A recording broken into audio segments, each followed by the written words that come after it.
Narinig ko na ang 20% na sinasabing hingian sa proyekto. Paano po ba ginagawa yan? Hindi naintindihan ng karamihan kung paano. Alam nyo ho, pag nagsumite ng pondo ang Pangulo ng Republika ng Pilipinas matapos ang SONA, yan po ay pupunta sa Committee on Appropriations. Doon nakalagay, pagpalagay na po natin, 6 na trilyong piso. Makikita, bawat distrito, makikita kung ano ang gagawin ng proyekto. Matapos yan, gagawa na sila ng pondong sarili. Yan po yung tinatawag sa ngayon na unprogrammed funds. Maglalagay sila ng bilyong-bilyong piso, daang bilyong piso. At doon ho, sasabihin, magkano ang gusto mo sa iyong distrito na dagdag mula sa isinumating pondo. Doon ho, naghihingian na ng 20%. Kalat na kalat sa buong Kongreso. Sino po ang naglagay kay Saldico? Si Speaker Martin Romualdez. At sabi nga po nila, noong unang taon, ng pondo na ginamit na pinamimigay magmula sa perang binubulsa nila at perang inaabot sa bawat congressman. Wala pong iba nagsabi kundi si Toby Chanco, nakamag-anakan ng presidente. Ang sabi niya, ginamit ang pondo, ang pagbibigay ng proyekto para i-impeach ang Vice President Sara Duterte.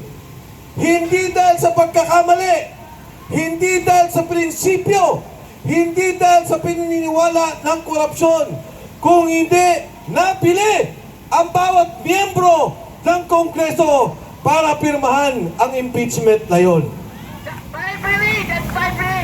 Ngayon ho, pumunta tayo kung bakit ako nasama sa isyong to. Ang katotohanan ho, ayoko nang tumakbo. Sinabi ko na ho yan nung ako'y tumayo sa EDSA noong nakaraan. Inimbitahan ako ng sagip, pinapatakbo ko sa isang distrito. Ang sabi, wala ka ng kalaban. Ang sabi ko, ayoko muna. Gusto ko sa pribado at maghanap buhay. At ayoko na ang pera pinapakain sa aking pamilya, ang pondong iniipon ko ay galing sa nakaw at pondo ng sambayanang Pilipino. Lumapit si Sergeant Cotesa. Ano ang sabi niya sa akin? Sir, kami po ang nagdi-deliver ng pera. Nagulat po ako. Sabi ko, totoo ba yan, Sarge? Opo. Ang pinakamalaking nakita kong delivery, 46 na maleta. Nagkakahalaga, humigit kumulang 2.5 billion. Isang delivery lang na ginawa nila. Ang sinasabi po sa akin ni Sergeant Cotesa, meron kaming Viber chat 3 beses sa isang linggo ang delivery. Ban-ban po kami 2, 3, 5 kung ilan ang kailangan para mag-deliver ng pera. Ano ang pangalawa niyang sinabi? Ang sabi niya, kami po ay nagdi-deliver ng pera kay Martin Romualdez. Nagulat po ako nang sabihin niya yun. At hindi ko maintindihan. Dahil ang sabi sa akin ni Sergeant Cotesa, inaakyat po namin ang mga maleta sa bahay ni Saldico sa may Horizon at pinababa muli namin. Sabi ko dun sa 45, ilan ang binaba ninyo? 35 ang binaba po namin. Sabi ko, Sarge, parang ang hirap naman noon. Inaakyat nyo pa ang maleta, pagkatapos ibinababa nyo muli, isinasakay ninyo. Sabi niya, sir, hindi ko rin po alam kung bakit.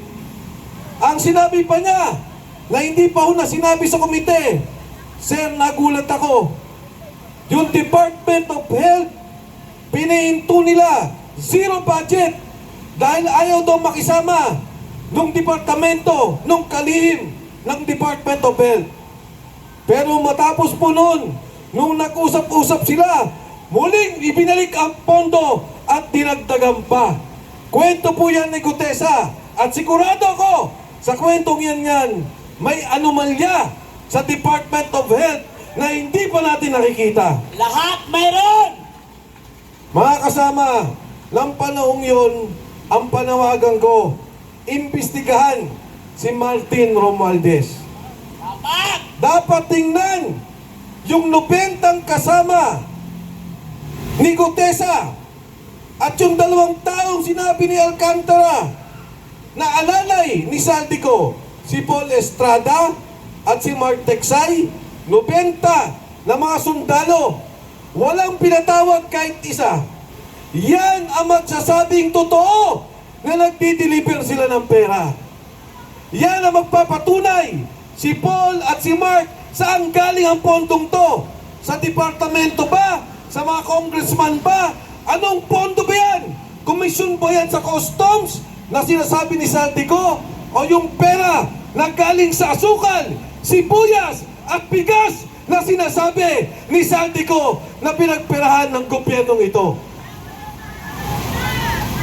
Mga pahina! Noong pong nangyayari ito, hindi ako nananawagan ng BBM resign. Nagulat ako nung nagsalita na si Saldico. Ano ang sabi ni Saldico? Nagdi-deliver ako ng pera kay Martin Romualdez at kay Bongbong Marcos. Yan! Marcos! Isay! Ngayon o, karagdagan. Baka hindi ka pa rin pwedeng maniwala. Baka gawa-gawa ni Saldico dahil gipit na siya. Anong sabi ni Saldico? 100 bilyon in-insert ni Bongbong Marcos sa pondo. Ano ang sabi ni Ping Lacson? Totoo yan! May pondo, pero hindi ikaw ang nag-deliver ng 25 billion kay BBM. Ang nag-deliver ng pera ay si Yusek Bernardo kay Secretary Bersamin at kay Secretary Pangandaman. Ano po ang ibig sabihin nito? Hindi nila sinasabing sinungaling yung 100 bilyon. Totoo na may 100 bilyon na inilagay sa pondo. Inilabas ang listahan at wala po silang masabing nagsisinungaling si Saldico. Ang mabigat, ang sabi ni Saldico, hindi totoo yung sinasabi ni Yusek Bernardo ng DPWH. Dahil yung pera na sinasabi ni Yusek Bernardo, ibang pondo yan. Hindi lang 26 billion ang delivery, 52 billion pesos ang delivery na ginawa. Grabe!